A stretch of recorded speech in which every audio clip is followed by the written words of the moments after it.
오늘은 왕이신 하나님께 왕을 요구하다라는 제목으로 함께 말씀을 나누겠습니다. 사무엘도 이제 나이가 들어가고 있었습니다. 지금의 나이가 오늘 본문에 해당하는 이 시대에 이 시기에 지금 사무엘의 나이가 얼마인지 정확하게 추정을 할 수 없습니다. 그렇지만 여러 가지 주석서들을 보면 누구는 한 53세다, 누구는 한 70세다 이렇게 얘기를 하는데 여러 가지 정황으로 미뤄볼 때 어쨌든 한 50세 이상은 충분히 된 53세 이상 정도 된 그 정도의 나이고, 이제는 그래서 나이가 들어감에 따라 그 이후의 일도 생각해야 되는 그런 상황인 것 같습니다. 이스라엘 사사로 제사장으로 그리고 선지자로서 다스리고 섬기던 이 사무엘 대신해서 그 두 아들 요엘과 아비야를 사사로 세웠답니다. 제가 자주 여러분에게 말씀드렸잖아요. 이스라엘 마지막 사사가 사무엘이었다.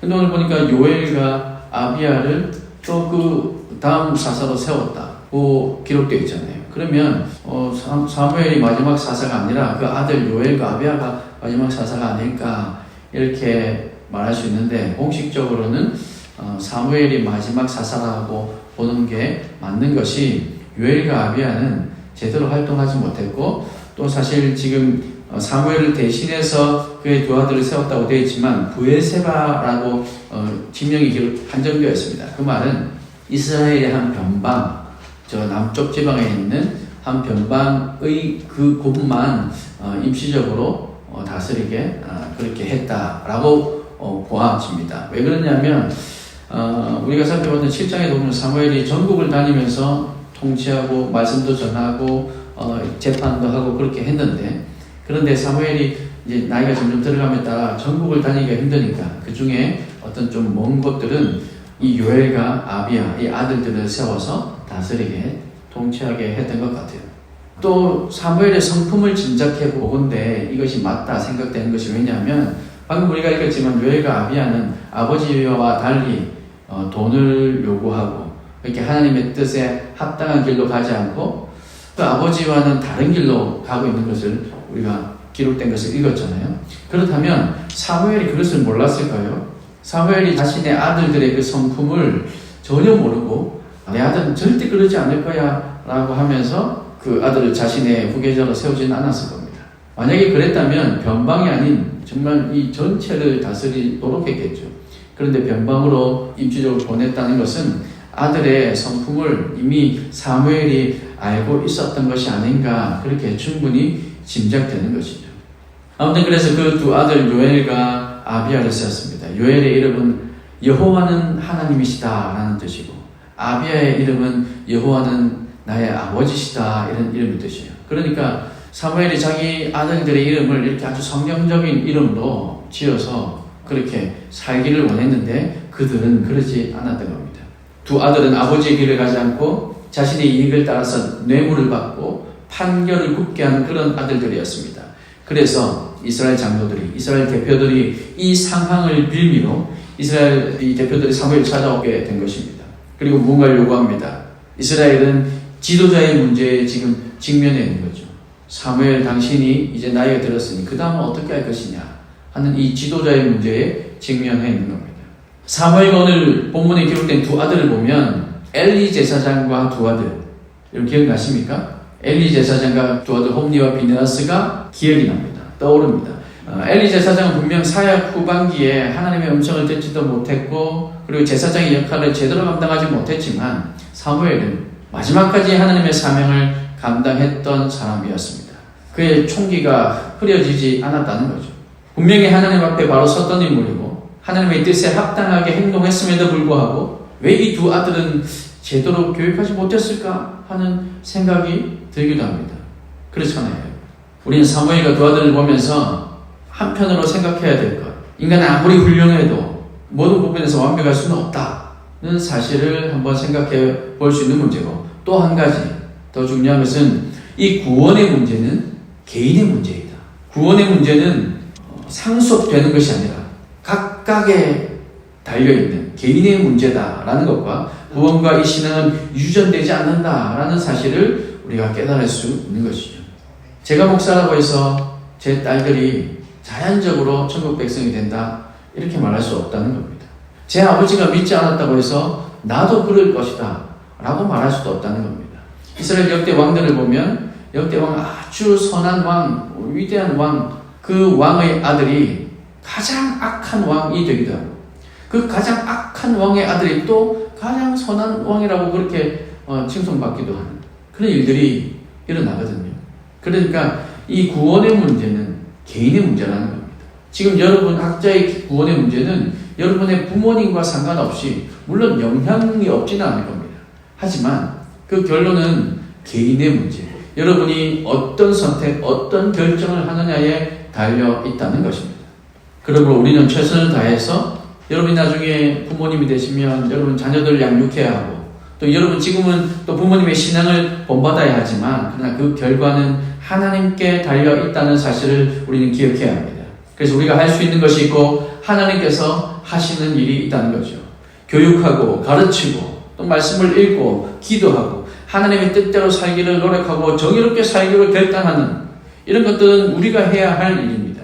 그런가 하면 구원하는 일, 그 영혼을 건져내는 일, 그 영혼을 천국 백성 삼는 일은 우리가 하는 것이 아니라 하나님께서 하시는 일임을 기억해야 합니다. 요나 선지자를 보면 참 저는 이런 생각이 많이 듭니다. 요나 선지자가 하나님의 부르심을 받고 처음엔 도망가잖아요. 그러다가 배가 뒤집히고 하면서 다시 잡혀옵니다. 그래서 니느웨 성으로 가죠. 그런데 요나 선지자가 도망갔던 이유는 니느웨는 이스라엘을 괴롭혔던 나라죠. 그래서 니느웨가 구원받는 거, 하나님께서 지금 니느웨에게 가서 복음을 전해라 하는 말이 너무나도 싫었던 겁니다. 니느웨가 구원받는 거 정말 이건 죽기보다 싫어. 요즘 우리말로 하자면 조금 죄송한 표현이지만 일본이 구원받는 거 싫어 뭐 이런 의미인 거죠. 일본과 축구에서 지는 것도 싫지만 일본이 구원받는 거 싫어 이렇게 얘기하는 것과 마찬가지인 겁니다. 그랬던 요나가 잡혀가서 니느웨에 복음을 전하게 됩니다. 근데 어떻게 전하냐면 들릴 듯 말 듯 적극적으로 이제 하나님께서 심판하실 것이니 여러분 하나님께로 돌아오십시오 하고 막 큰 소리를 외치거나 사람들에게 적극적으로 말한 게 아니라 그냥 사흘길 되는 그 아주 큰 성을 설렁설렁 걸어다니면서 이제 여러분에게 하나님께서 임하실 걸 여러분은 이제 죽을 거예요. 듣든지 말든지 뭐 이러면서 전하는 거죠. 근데 웃긴 일은 그렇게 전했는데 그 전하는 소리가 왕에게까지 전해지고 그 믿지 않는 왕이 회개하고 죄를 덮어쓰고 옷을 찢고 하나님 앞에 회개하고 우리를 구원해 주십시오 라고 하는 일이 생기더라는 겁니다. 이게 왜 그럴까요? 요나가 열심히 해서 요나가 어떤 능력이 있어서 그런 걸까요? 아니죠. 요나는 그냥 하나님 말씀에 순종했을 뿐입니다. 그 순종도 아주 적극적인 순종도 아니에요. 그래서 요나가 나중에 그렇게 대충 전하고는 저기 동산에 올라가서 지켜봅니다. 근데 그 동산이 너무 덥거든요. 그때 하나님께서 방등불로 이렇게 그늘을 만들어 주셨습니다. 아 이제 좀 살겠다 하고 그 니느웨가 어떻게 되는지 지켜보고 있는데 하룻밤 사이에 그 방랑불이 또 벌레 먹어서 다 없어지게 만들어졌습니다. 그랬더니 요나가 또 하나님께 불만을 토로하죠. 아니 왜 이러십니까? 정말 저는 죽겠습니다. 그렇게 하는데 하나님께서 하시는 말씀이 야 하룻밤에 있다가 하룻밤에 없어진 이 방랑불도 네가 그렇게 소중히 아끼는데 내 백성 내가 사랑하는 백성들이 저 니느웨에 얼마나 많은데 내가 그들을 아끼지 않을 수 있겠느냐 하는 그 하나님의 말씀에 요나가 깨닫는 거죠. 그렇게 외쳤던 정말로 관심이 없고 오히려 그들이 회개하지 않았으면 좋겠다고 생각했던 그 요나의 외침에 그 니느웨가 구원받고 니느웨가 회개하는 것 그것은 하나님께서 하신 일이지 그것은 요나 때문에 된 것이 아니라는 겁니다. 우리가 해야 될 일이 있고 하나님께서 하신 일이죠. 여러분 우리가 해야 될 일 말씀 읽고 기도해야죠. 그렇지만 하나님께서 구원을 결정하는 것이지 내가 말씀을 읽었기 때문이 아니라 내가 기도했기 때문이 아니라 내가 전했기 때문이 아니라 내가 헌금을 했기 때문이 아니라 나의 어떤 행위로도 구원받을 수 있는 것이 아니라 오직 하나님의 은혜로만 구원받을 수 있다. 이것은 하나님께서 결정하시는 문제다 라는 사실을 우리는 꼭 기억해야 할 것입니다. 사랑하는 여러분, 우리는 하나님의 구원을 이루기 위해 우리가 해야 할 일, 우리가 할 수 있는 일에 물론 최선을 다해야 됩니다. 하나님의 주권에 도전하는 것이 아니라 하나님께 맡겨드리고 우리의 일을 우리가 최선을 다해서 열심히 할 때 그때 하나님께서 또한 긍휼을 베풀어 주실 줄 믿습니다. 그러나 그리 아니하실지라도 우리는 우리에게 맡겨준 사명을 감당해야 됩니다. 그리고 그 모든 결과는 하나님께 온전히 맡겨야 한다는 것이죠. 그래서 여러분 내가 지금 구원을 위해서 어떤 노력을 하고 있는가 혹은 내가 지금 구원을 위해서 아무것도 하고 있지 않는 이것이 정당한가 이 말씀을 기억하면서 다시 한번 우리의 마음을 점검해보는 시간 될 수 있길 소망합니다. 이스라엘 백성들은 사무엘의 두 아들을 핑계 삼아서 그래서 왕을 요구합니다. 사무엘 당신이 세운 이 아들들이 지금 형편없으니까 이제 우리에게 왕을 세워주십시오. 다른 사사를 주십시오. 라고 얘기하는 거죠. 사무엘은 이제 늙었고 그 아들들은 잘못된 판결을 하니까 사사로서의 자격이 없다 이렇게 토로하며 왕을 요구합니다. 그러나 사실 이 이스라엘 대표들이 왕을 요구한 진짜 이유는 하나님에 대한 불신이었습니다. 그럼 5절 말씀을 같이 한번 보실까요? 5절 말씀에 보면 그에게 이르되 보소서 당신은 늙고 당신의 아들들은 당신의 행위를 따르지 아니하니 그 다음 뭐라고 되어 있습니까? 모든 나라와 같이 우리에게 왕을 세워 우리를 다스리게 하소서 하니라. 모든 나라와 같이. 이 다른 나라와 지금 비교하는 거죠. 다른 나라들도 이렇게 하니까 우리도 했으면 좋겠습니다. 그리고 20절에도 보시면요. 다른 나라들 같이 또 이렇게 얘기하고 있어요. 이것이 사실 그들의 진짜 이유죠. 근데 이것도 사실은 자기들의 속마음, 그 더러운 속마음을 멋있게 이쁘게 포장한 얘기입니다. 무슨 말이냐면 다른 나라들도 저러니까 우리도 있었으면 좋겠다. 이렇게 얘기했지만 정말 그 속마음은 뭐냐면 블레셋 보십시오. 블레셋의 왕이 있지 않습니까? 그러니 블레셋도 다곤도 섬기고 때로는 바알도 섬기고 아세라도 섬기고 그랬더니 이 블레셋이 풍요를 얻어서 부자로 살지 않습니까? 왕이 있으니까 가능한 거잖아요. 저 다른 나라처럼 우리도 왕을 세워주셔서 우리도 필요할 때는 바알도 좀 섬기고 우리도 필요할 때는 아세라도 좀 섬기고 그래서 우리에게 풍요로운 물질 가지고 우리도 좀 살게 해주십시오. 우린 그랬으면 좋겠습니다. 그렇게 우리가 풍요를 원할 때 다른 나라들로부터 우리를 지킬 수 있는 그런 왕이 있었으면 좋겠습니다. 라는 게 사실 그들의 속마음이었어요. 근데 그것을 이렇게 잘 포장한 것이죠. 이스라엘은 하나님께 선택받은 나라였습니다. 모든 민족과 열방을 위한 제사장 나라였다는 거죠. 제사장, 이스라엘에 세운 제사장은 어떤 사람입니까? 이스라엘 백성들을 대표하는 사람, 그리고 이스라엘 백성들이 구원받기 위해서, 회개하기 위해서, 하나님 백성이 되기 위해서, 그들을 위해서 섬기는 사람이 바로 제사장이죠. 그런데 이 이스라엘이라는 나라 자체는 다른 모든 이방 나라들을 위한 나라로 세웠다는 겁니다. 이스라엘 나라는 제사장 나라였다는 거죠. 다른 이방 민족들이 죄를 지으면 이 이스라엘이라는 나라가 회개하고 하나님 저 이방 나라가 죄 지은 거 하나님 용서해 주십시오. 이렇게 할 수 있는 나라가 이스라엘이라는 겁니다. 그렇게 세우셨다는 거죠. 그래서 그들은 자유를 허락받은 백성이었습니다. 누구의 통치도 받지 않아도 됩니다. 오직 하나님과의 관계만 제대로 되어 있으면 어느 누구의 종으로 살지 않아도 되는 나라였습니다. 그런데 오히려 그들은 자신들에게 있는 자유, 우리 하나님이 자유 이거 필요 없습니다. 그냥 왕을 세워주십시오. 종으로 살게 해주십시오. 바알과 아스타롯 우리 좀 섬겨서 우리도 좀 잘 먹고 잘 살게 해주십시오. 라는 것이었습니다. 모든 나라와 같이라는 말은 선택받은 나라, 제사장의 사명을 다하는 나라, 이런 것에는 관심이 없고 다른 나라들처럼 군대를 만들고 하나님을 의지해서 전쟁에 이기는 것이 아니라 눈에 보이는 이 군대를 통해서 이기고 싶다 라는 뜻이었습니다. 눈에 보이지 않는 하나님을 신뢰하며 사는 것, 이거 도저히 하나님 너무 쉽지 않습니다. 출애굽할 때도 그랬잖아요. 이스라엘 백성들이 출애굽한 이스라엘 백성들이 모세가 저 시내산에 올라가서 지금 40일 가까이 내려오지 않자. 그러니 이 아론에게 우리에게 우리를 구원한 신을 좀 보여달라. 그랬더니 아론이 무엇을 만들었습니까? 금을 다 모아서 그 금으로 뭘 만들었죠?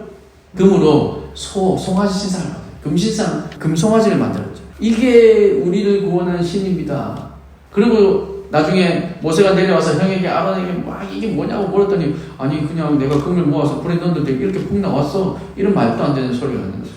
눈에 보이는 뭔가가 있어야 돼. 우리 교단에 예전에 강단에 있는 십자가들을 다 치웠습니다.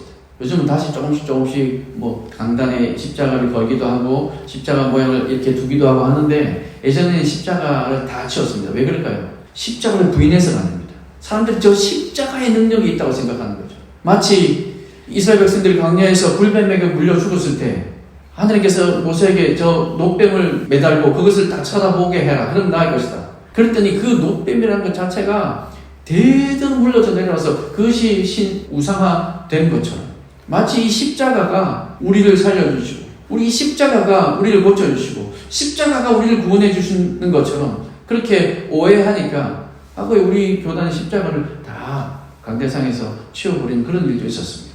눈에 보이는 것, 내 눈에 좀 보였으면 좋겠다는 거죠. 근데 사랑하는 여러분, 생각해 보십시오. 눈에 보이면 한계가 있습니다. 그렇잖아요. 예수님께서 이 땅에 오셨습니다. 물론 예수님께 한계가 있다 이렇게 말할 수 없지만, 그 예수님께서 이 땅에서 그 12제자를 키워놓고 그리고 하늘에 올라가신 이유는 뭘까요?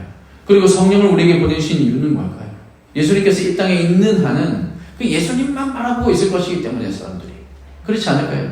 그러니까 예수님께서 하늘로 올라가시고 이제 우리 모든 인간들에게 성령을 보내주신 것 아니겠습니까? 우리는 눈에 보이는 왕을 세워서 우리가 좀 바라보면서 우리 눈에 보이고 우리 귀에 들리고 이랬으면 좋겠다라는 것이었습니다. 눈에 보이지 않는 하나님을 신뢰하는 것 너무 어렵습니다. 그들의 고백인 거죠. 그들은 이웃나라의 이 왕정제도와 강력한 군대가 부러웠던 겁니다. 하나님은 그들에게 거룩한 나라가 되기를 원하셨는데 그들은 강력한 나라를 부러워하며 막강한 군사력을 원했던 거죠. 여러분, 이것은 불신앙입니다. 지금까지 모든 전쟁에서 하나님께서 승리하게 해주셨습니다. 여러분, 이스라엘 백성들은요, 다른 이방에 비해서 문화 발달이 늦었습니다. 다른 나라 철기 문화일 때 이스라엘들은 청동기, 다른 나라 청동기일 때 이들은 석기, 이런 시대를 살았어요. 출애굽할 때도 그들에게 가진 무기가 없었습니다. 그리고 이 당시에도 사울이 왕이 될 당시에도 이스라엘 백성들에게는 칼창이 별로 없었어요. 그래서 오히려 저기 이방 나라로 가서 칼 좀 만들어주세요. 근데 칼도 잘 안 만들어주죠. 만들어주면 반역하니까. 그래서 낫이나 농기구 정도 만들어서 가지고 오는 그런 수준의 사람들이었습니다. 그런 그들이 이스라엘 백성들이 전쟁에 이길 수 있었던 이유는 뭘까요? 하나님께서 하셨기 때문이죠. 지난주에 우리 살펴봤던 미스바 전투도 보십시오.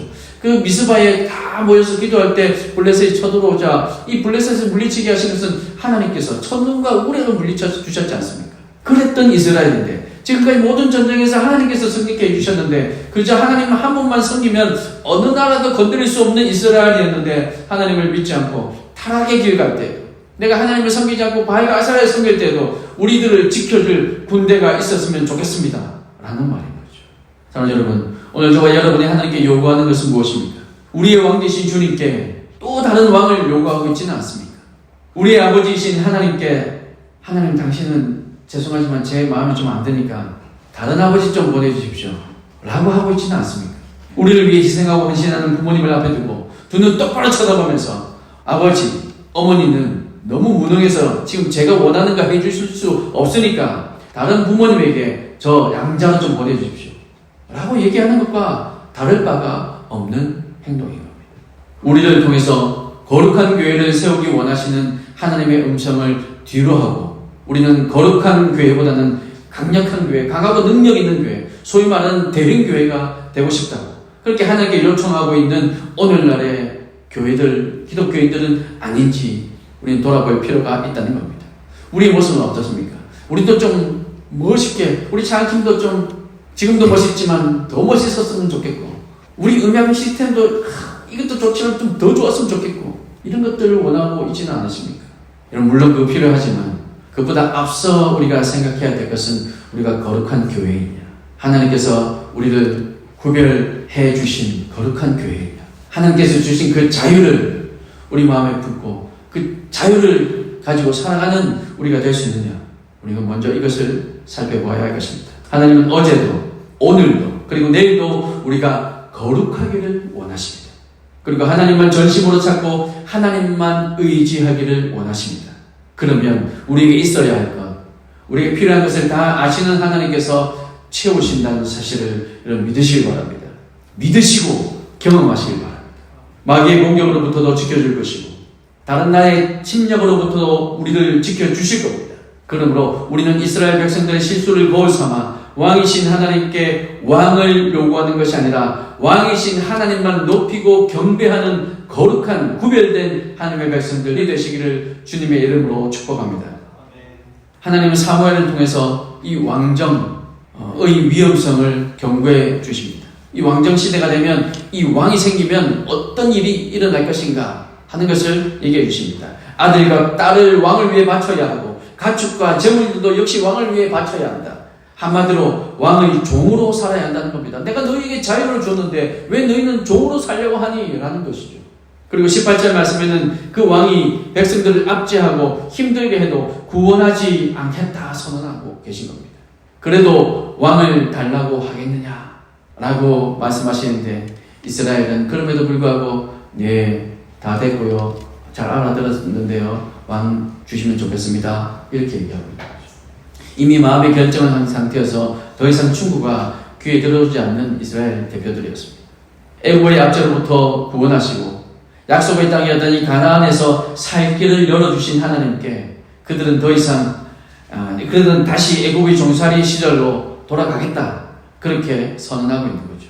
종이었을 때가 차라리 더 낫다. 종이었을 때가 더 배불렀다. 그러니 자유 필요 없습니다. 우리는 종으로 살겠습니다.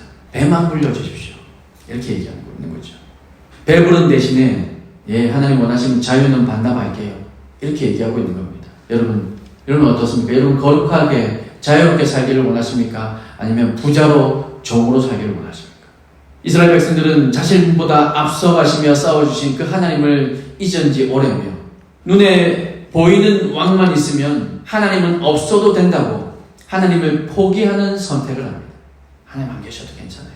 안 보이는 하나님, 그냥 눈에 보이는 왕이 있으면 좋겠습니다. 그리고 이스라엘이 정말로 중요한 사실을 잊고 있는데 그것은 뭐냐면 하나님은 선택의 대상이 아니었다는 거죠. 여러분, 하나님을 우리가 선택할 수 있습니까? 믿지 않는 분들은 아마 할 수 있죠 라고 대답할 겁니다. 내가 교회를 가든 절에 가든 저기 힌두교를 가든 이슬람을 가든 내가 선택이잖아요 라고 얘기할 겁니다. 그러나 여러분, 많은 신들이 있는 것이 아니라 사실은 신은 하나님은 한 분이십니다. 착각하고 있는 거죠. 그래서 우리에게는 사실 선택의 여지가 없습니다. 하나님은 선택하고 말고가 아닙니다. 근데 이스라엘 백성들은 하나님, 제가 하나님 포기할 테니까 불을 좀 주세요 라고 지금 얘기하고 있는 겁니다. 하나님을 대체할 수 있는 존재는 아무도 없습니다. 그 어떤 존재로도 그 어떤 것으로도 하나님을 대신할 수는 없습니다. 그런데 이스라엘은 하나님을 왕으로 대체 가능하다고 지금 여기는 것이죠. 여러분, 이것 자체가 죄인 것입니다. 사랑하는 여러분, 우리의 삶에서 하나님을 대신하고 있는 것은 없는지 한번 생각해 보십시다. 하나님보다 더 의지하고 있는 것은 없으신지요? 만약에 하나님이 안 계시면 차선책이라는 것을 혹 가지고 계신지요? 좀 전에 점심시간에 이런 얘기를 들었습니다. 하나님의 라이벌이 있다고. 여러분, 하나님의 라이벌이 누굴까요? 하나님의 라이벌은 돈이래요. 돈. 다 하나님과 돈 사이에서 갈등을 한답니다. 그래서 하나님께서 저 돈을 라이벌로 여기서 돈을 싫어한다. 이런 우스갯소리를 하필이면 오늘 점심시간에 제가 들었네요. 여러분, 하나님 안 계시면 뭐 돈 있으면 되지 라고 생각하십니까?